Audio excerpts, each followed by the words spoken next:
দেখতে দেখতে এই যে অস্বাভাবিক 5ই ডিসেম্বর যে মৃত্যু হয়েছে স্কুল শিক্ষিকা, দেখতে দেখতে 30টা দিন পার হয়ে গেল এবং এই আন্দোলন এখনো চলছে। যে আন্দোলন, আমি এই মুহূর্তে রয়েছে স্কুলে স্কুলে দেখতে পাচ্ছি যে আন্দোলনকারীরা জাস্টিস চাইছে, যে কিভাবে এই মৃত্যু হলো, মৃত্যুর কারণ কি। তার জন্য গত 8 দিন হয়ে গেল এখন ধর্নায় বসে রয়েছে স্কুলের নিচে। আমরা কথা বলার চেষ্টা করব কি কি নিয়ে এই আপনাদের আন্দোলন বা এই ধর্না কেন বসেছে। हमारा आंदोलन इसी कारण है कि जिन जो 6 आदमी के ऊपर में अभियोग है, जो जिनका दीदी नाम लेकर गई है, उनको कम से कम गिरफ्तार तो किया जाए। प्रशासन ने अभी तक किसी को भी गिरफ्तार नहीं किया है। हम चाहते हैं कि जो नामजद अभियुक्त है उनको गिरफ्तार किया जाए, और जो अभियुक्त है वो हमारे बच्चों को इधर में जो इस आंदोलन में शामिल हो रहे हैं उनको वो धमकी दे रहे हैं, तो उनको वो धमकी ना दे। वो डरे सहमे रह रहे हैं, वो बाहर निकलने से डर रहे हैं, तो प्रशासन उनके ऊपर कुछ एक्शन ले। आज यहाँ पर हैं, 8 दिन हो गए इस धरने को। दिसंबर 5 तारीख को हमारी स्कूल की टीचर, जिन्हें हम बड़ी बहन भी कहते हैं, जसवीर कौर, वो इस दुनिया से, संसार से चली गई। बहुत दुख की बात है। 6 जन के ऊपर एफआईआर हुई, लेकिन आज तक उनके ऊपर कोई कार्रवाई नहीं की गई। जब भी किसी प्रशासन से बात करते हैं तो वो कहते हैं अभी हमारी इन्वेस्टिगेशन चल रही है। हमारी यही मांग है कि उन्होंने जो स्पष्ट फेसबुक पर लाइव होकर के जिनके नाम लिए, उनके खिलाफ कार्रवाई हो। जो कि एफआईआर ऑलरेडी हो चुकी है, उन्हें अरेस्ट किया जाए और हमारी बहन की आत्मा को शांति मिले और हमारी सिख समाज की बेटी को इंसाफ मिले और सबको जस्टिस मिले। इंद्रप्रीत सिंह। यही कहना है, जो भी गुनाहगार हैं उनको जरूर सजा मिले और वो किसी को ना धमकाएं। सिख समाज को सबको एक साथ जोड़ के रखना चाहिए। गुरिंदर सिंह। ধর্নায় যে এক মাস ধরে কোনো প্রায় 1 মাস হতে চলছে। 5 তারিখে দিদির ডেথ হয়েছিল, প্রায় 1 মাস হতে চলছে। এখনো প্রশাসনের কোনো হোলজোল নেই। এখানে কেউ অ্যারেস্ট হয়নি, কারোর উপর কোনো অ্যাকশন নেওয়া হয়নি। এখানে ওপেন ঘুরে বেড়াচ্ছে সবাই।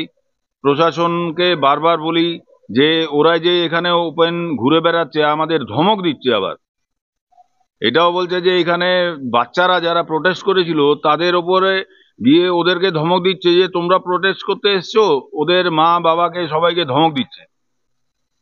ওরা বেচারা যা সততা ওটার পেছনে ছিল, ও বাচ্চাদের ওদের মা বাবাকে ধমক দিচ্ছে। এখন এই যে আমার কাছে এফআইআর এর রিপোর্ট আছে, এখানে 6 জনের নাম আছে। এই 6 জনের এখন অবধি কোনো অ্যারেস্ট হয়নি, কেউ আজ পর্যন্ত কোনো অ্যাকশন নেয়নি। এটা তো বুঝতে পারছি না যে প্রশাসন কি করছে। খালসা মডেল কিন্ডারগার্টেন স্কুল, এটা দিদি যেটা পড়াতো কিন্ডারগার্টেন স্কুলে, এটা হচ্ছে Khalsa model senior secondary school. দিদি পড়াতো খালসা মডেল কিন্ডারগার্টেন স্কুলে। এই কিন্ডারগার্টেন স্কুলে ওনার কোনো টিচার ট্রেনিং, যেটাকে আমরা বলি টিচার ট্রেনিং সার্টিফিকেট, ওইটা কোনো কিছু দরকার নেই এখানে। কিন্তু এরা দীর্ঘ 2019 থেকে শুরু করে এই লাস্ট ডেথ হওয়ার আগে পর্যন্ত এত বেশি মেন্টালি হ্যারাসমেন্ট করেছে যে এই সার্টিফিকেট দাও, নালে তোমাকে 7 দিনে স্কুল থেকে আউট করে দেবো। এত বেশি মেন্টালি হ্যারাসমেন্ট করেছে যে সে লাস্ট অফ অল, আমি এখানে ছিলাম না, আমি পাঞ্জাবে ছিলাম, আমাকে ওইখান থেকে ডেকেছে। আমাকে বললো যে এই ব্যাপার, আমাকে হ্যারাসমেন্ট করছে। তারপর এসে আমি জিজ্ঞেস করলাম এদের যে ব্যাপারটা কি, কিসের সার্টিফিকেট চাই তোমাদের। তারপর এদের তো কোনো এমন সার্টিফিকেট তো দরকার নেই, কিন্তু ইগো প্রবলেম।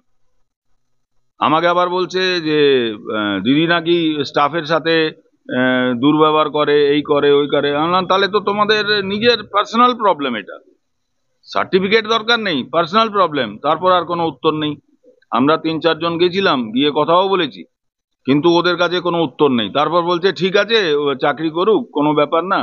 আনলাম 1.5 বছর ওর রিটায়ারমেন্টের বাকি, এত বেশি হ্যারাসমেন্ট করার দরকারটা কি? 1.5 বছর পরে ও রিটায়ার হয়ে যাবে, এখন হ্যারাসমেন্ট করে কি? কোন টিচার ট্রেনিং এর কোর্স দরকার? ও 21 বছর হয়ে গেছে, 20 বছর এখানে চাকরি করছে, ওর তো এমনি টিচারদেরকে ট্রেনিং দিতে পারে। ও যে টিচার এত বছর চাকরি এখানে করে বসে আছে, সে বলল ঠিক আছে আমাকে একটা আমার এক্সপিরিয়েন্স সার্টিফিকেটটা দিয়ে দাও, যে এত বছর আমি এখানে চাকরি করেছি। সেই এক্সপিরিয়েন্স সার্টিফিকেটও দেবে না, কেননা কি ওই এক্সপিরিয়েন্স সার্টিফিকেট দিলে পরেই তো উনার টিচার ট্রেনিং সার্টিফিকেট অলরেডি হয়ে গেল। এত বেশি হ্যারাসমেন্ট করেছে যে কিছু আর কি বলবো। 6 জনের নামে। স্কুলের কর্তৃপক্ষ আছে আর 2 জন বাইরেরও আছে। হ্যাঁ, জসবিন্দর সিং। সকলের সাথেই কথা বলে নিলাম। এই আন্দোলন দীর্ঘদিন চলবে, যতদিন না এই জাস্টিস পাচ্ছে এখানে এই ধর্নাতেই থাকবে, এমনটাই জানাচ্ছে এই আন্দোলনকারীরা। এই বিষয়ে আপনারা কি বলবেন অবশ্যই কমেন্ট করবেন কমেন্ট বক্সে। এই ধরনের খবর পেতে নজর রাখবেন ডিএনএন বাংলায়। ডিএনএন বাংলা সবার মনে সবার ফোনে।